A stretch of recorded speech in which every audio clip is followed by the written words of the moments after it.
Hello! Today we are going to look at how TrueAllele's database function can be used to solve serial crime. So there was a criminal case where there was a gang suspected of committing a series of robberies, and a bunch of touch evidence was collected from multiple locations. So now we're dealing with very low-level data, but also very high mixture complexity. Most of these items had 3 or 4 contributors. So we needed a way to resolve the mixtures and compare them to numerous suspects and victims. So here you could see a pictorial representation of 5 different crime scenes, the multiple evidence items collected at each. And to move forward, we are going to look specifically at the jewelry counter. Now here is the electrophoregram view of the mixture data, and this is specifically looking at locus D8. As you'll see, along the x-axis or the horizontal axis is the base pair size, and along the y-axis, vertical axis, is the RFU values. Now what you're seeing here is this mixture contains at least 3 people. There's a lot of data here.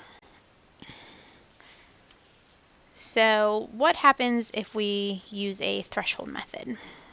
And what you'll see is that at some loci, all the alleles have completely dropped out. At other loci, such as D19, you still have an excess of alleles. You're looking at 4 alleles there. But overall, based on this allele list, it's not explaining a 3-person mixture at all. And then if you were to lower your threshold, you actually would likely get too many alleles that you couldn't do anything with. So now that you have this allele list, it's not able to be uploaded to an allele database. So basically hit a dead end. You have an uninformative allele list, can't send the alleles to a database.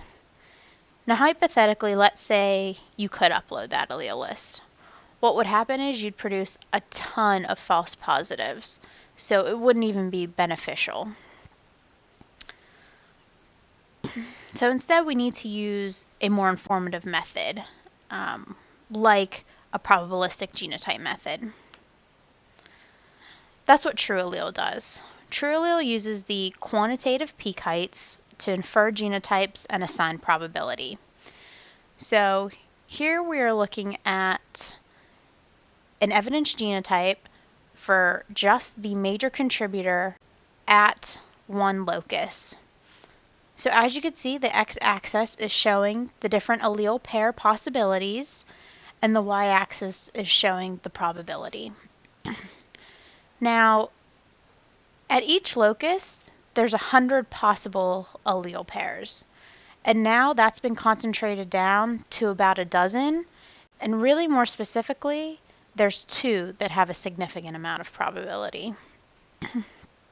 Now, these genotypes are objectively inferred from the data. The computer does not use any references. It's only looking at the evidence data to pull apart genotypes for each contributor. This is a very thorough process. So now this is where the database functionality comes in. Once TrueAllele solves all the evidence genotypes for each contributor, they can be uploaded to a genotype database. Also, you can upload references. This could be anything from suspects and victims in the cases to any other references you might want to compare to. Maybe you want to compare to your staff database, anything like that.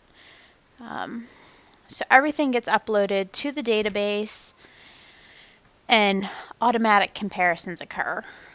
And now everything's being compared. You're comparing evidence to evidence genotypes, evidence to reference genotypes, and likelihood ratios are automatically computed. So now how do we see those matches? This is the matching interface. This is how we are going to retrieve the matches from the database. Here, we're looking for evidence to reference matches. But this is a relational database. You can query it however you want. You can look specifically for an item of evidence and see what else matches that item of evidence. You can look within a specific case. You can look for a specific suspect to see across cases if there's more matches to one suspect. So there's really a lot of possibilities for how to retrieve your matches.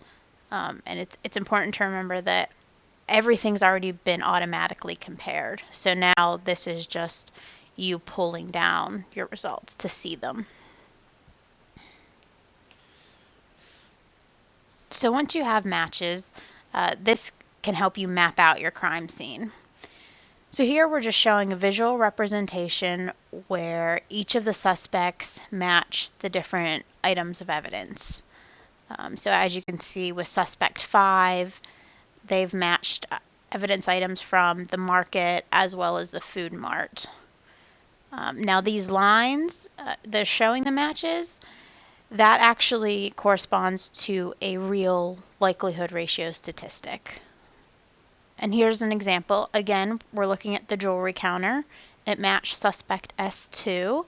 And here you can see the likelihood ratio statistics that are produced and just how strong these matches are.